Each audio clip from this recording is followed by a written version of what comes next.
In the opulent glow of a chandelier-lit ballroom in Beverly Hills, where the air shimmered with the clink of crystal glasses and the murmur of Hollywood's elite, a young woman named Elena stood frozen at the edge of the crowd. She was 22, with calloused hands from scrubbing floors alongside her mother, Maria, who had been the invisible force keeping this mansion spotless for years. Elena's faded dress hung awkwardly among the designer gowns, but it was the mocking laughter of the evening's star guest, the world-renowned singer Victoria Voss, that pinned her in place. "Sing this aria from Carmen, perfectly, little Maid's daughter," Victoria had sneered, waving a crisp contract like a weapon during a drunken dare at the charity gala. "And I'll give you $100 million. But if you butcher it, you'll be the laughingstock of the night." The room erupted in chuckles, but Elena's heart pounded, not from fear, but from a quiet fire that had burned within her since childhood. Elena had grown up in the shadows of wealth, her mother's back bent over endless tasks in homes like this one. Maria, a single immigrant from Mexico who had crossed borders with nothing but dreams for her daughter, taught Elena that true strength lay in humility and hard work. "Mija, the world may overlook us," Maria would say, her voice soft as she mopped floors late into the night, "but kindness is our crown. It outshines any diamond." Elena absorbed those lessons like a sponge, finding solace in music. She sang to herself while helping her mother, her voice a secret gift honed in church choirs and empty school auditoriums. No formal training, just raw passion passed down from her grandmother's folk songs. But tonight, as Victoria's challenge hung in the air like a gauntlet, Elena felt the weight of every overlooked soul in the room, the waitstaff, the cleaners, the dreamers on the fringes. The elite singer, Victoria Voss, was a legend at 45, with Grammys lining her shelves and a net worth that could buy islands. Yet, beneath her flawless facade, perfectly coiffed platinum hair, a gown dripping in emeralds, lay a hollow ache. Victoria's rise to fame had been ruthless. She'd stepped on others, forgotten her roots in a small Midwest town where her own mother cleaned houses to pay for voice lessons. Success had hardened her, turning generosity into a game. The $100 million dare was meant as entertainment, a way to assert her superiority. "Come on, darling," she cooed, her laughter echoing off the marble walls. "Show us what the help can do." The crowd leaned in, phones ready to capture the humiliation. Elena's mother, wiping a spill in the corner, shot her a pleading glance. "Walk away, mija." But Elena stepped forward, her chin lifted. "I'll sing," she said simply, her voice steady. The room fell silent, expectant of failure. As Elena drew a breath, the unexpected began to unfold. She didn't launch into the aria with bravado. Instead, she closed her eyes and began softly, her tone weaving through the notes like a gentle breeze.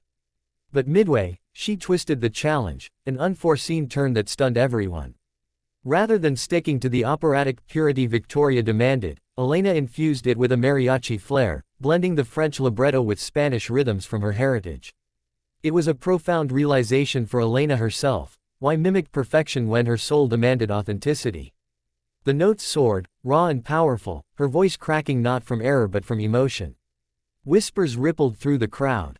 "Is that allowed?" someone muttered. Victoria's smirk faded, replaced by a flicker of unease. This wasn't mockery, it was mastery reborn. The performance built like a storm. Elena's voice filled the ballroom, evoking images of dusty streets in Mexico where her mother had sung. Lullabies, of American dreams deferred but never defeated. Guests who had laughed now leaned forward, eyes widening. An elderly philanthropist in the front row wiped a tear, a young actress clutched her pearls. Victoria, expecting a stumble, felt a crack in her armored heart.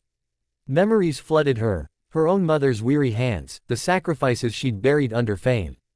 Elena finished on a high note that lingered, pure and piercing, and the room exploded in applause. But the true twist came when Victoria, pale and silent, approached. You changed it," she stammered. Elena met her gaze. "Music isn't about rules, Miss Voss. It's about heart. My mother taught me that." In that moment of realization, Victoria saw herself reflected in Elena, not the star, but the girl she'd once been, hungry and overlooked. The elite singer had built walls of cynicism, but Elena's selfless act, singing not for money, but to honor her roots, shattered them. "Why did you do it?" Victoria asked, her voice barely above a whisper as the crowd hushed. Elena glanced at her mother, who stood proudly in the shadows. Because kindness costs nothing, but it can change everything. I sang for all the invisible people like us. The words hung heavy, a mirror to Victoria's forgotten humanity. Overwhelmed, Victoria tore up the mocking contract and announced, "The $100 million is yours. Not as a joke, but because you've reminded me what true talent, and true generosity, looks like." But the emotional climax surged when Elena, tears streaming, turned the gift into an act of profound compassion. She didn't pocket the fortune for herself. Instead, she declared it would fund scholarships for children of immigrants, build community centers in underserved neighborhoods, and support single mothers like Maria. "This isn't just my win," Elena said, her voice breaking as she pulled her mother into the spotlight. "It's for everyone who's ever been laughed at, overlooked, or told they don't belong." The room, once filled with superficial chatter, now brimmed with genuine emotion. Guests pledged additional donations, the actress offered mentorship, the philanthropist matched the funds. Victoria, transformed, embraced Elena like a long-lost sister. "You've given me more than I gave you," she whispered. It was a ripple of humanity, proving that one selfless act could ignite a chain of kindness. As the night drew to a close, Elena and Maria walked home under the stars, the mansion's lights fading behind them. The money would change lives, but the real transformation was in the hearts touched that evening.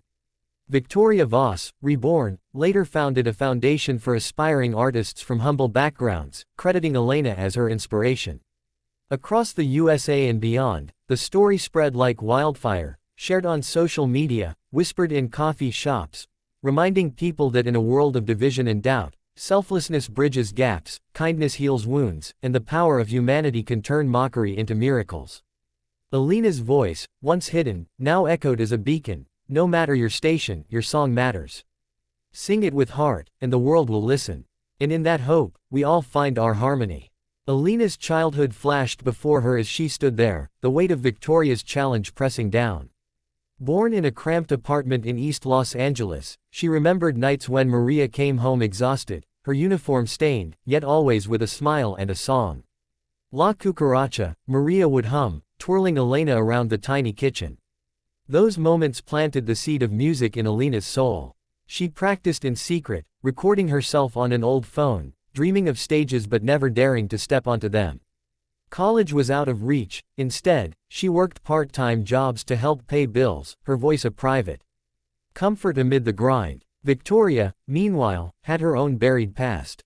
Raised in a trailer park in Ohio, her mother, Gladys, scrubbed toilets in motels to afford her daughter's lessons. "You'll be a star, Vicky," Gladys said, sacrificing her health for that dream. But fame twisted Victoria. She cut ties, ashamed of her origins, and built an empire on talent laced with ego. The gala that night was for a children's hospital, ironic given Victoria's disdain for the little people. Her dare to Elena was born of boredom, a way to spice up the evening. As Elena began singing, the room's atmosphere shifted palpably. Her voice started low, drawing in the aria's melody, but then she wove in a layer of her grandmother's lullaby, Cielito Lindo. The fusion was electric, operatic precision meets heartfelt folk. Guests exchanged glances. This wasn't the flop they anticipated. A tech billionaire in the audience, known for his cutthroat deals, felt a stir in his chest, recalling his own immigrant parents. An unexpected turn came when Elena paused mid-note, addressing the crowd. "This song is for my mother, who taught me that true wealth is in giving, not taking." Maria, tears in her eyes, stepped forward involuntarily. Victoria's laughter died completely. She watched, transfixed, as Elena's performance revealed layers of emotion she herself had long suppressed. A profound realization hit Victoria like a wave. She'd become the very elite she once resented. Her hands trembled as Elena hit the crescendo, the room on its feet. Applause thundered, but Victoria remained seated, processing the humility before her. In the aftermath, conversations buzzed. "Who is she? That voice, it's divine." Elena, overwhelmed, sought her mother. "Mommy, I did it for us." Maria hugged her tightly. "You did it for everyone, mija." Victoria approached then, her entourage parting like the Red Sea. The climax built as she extended the check, but Elena's response sealed the transformation. "I'll accept, but only to start a fund. For kids like me, for mothers like you." She turned to Victoria. "Join me. Your story could inspire so many." Victoria, moved to her core, agreed. What followed was a night of pledges, turning the gala into a true force for good. Millions more poured in. Alena's act of selflessness rippled outward, funding programs that lifted communities. Months later, Alena pursued music on her terms, Victoria mentored her, and Maria retired with dignity. The story's message spread globally. In America's melting pot, kindness unites us. Selflessness turns strangers into allies, and humanity's power lies in lifting others. Hope blooms when we choose compassion over cynicism, inspiring all to sing their truth. Years earlier, Alena's life had been marked by small acts of kindness that shaped her. In high school, she volunteered at a local shelter, singing to homeless children to bring smiles. One boy, Miguel, bonded with her over music. His dream of playing guitar inspired Alena to save for lessons for him. "Why help me?" he'd asked. "Because we're all in this together," she'd replied. That philosophy carried her through hardships, like when Maria fell ill, and Alena worked double shifts, singing softly at her bedside to ease the pain. Victoria's backstory deepened the contrast. After her first hit, she ignored Gladys's calls, sending money instead of love. Gladys passed away alone, a regret Victoria drowned in luxury. The dare to Alena was a subconscious cry for redemption, though she didn't know it yet. During the performance, an unexpected moment occurred when a guest, a famous producer, recorded it. The video went viral overnight, but Alena refused interviews, directing attention to the cause. "It's not about me," she said. The climax extended as Victoria, in a private moment, confessed her past to Alena. "I was like you once. I forgot." Alena's response: "It's never too late to remember." Their bond formed, leading to collaborative concerts for charity. In the end, Alena's foundation thrived, changing lives across the USA, from Los Barrios to rural Midwest towns. The uplifting message: kindness is contagious, selflessness empowers, and humanity's light shines brightest in darkness. Inspired, readers feel hopeful, knowing one voice can echo forever.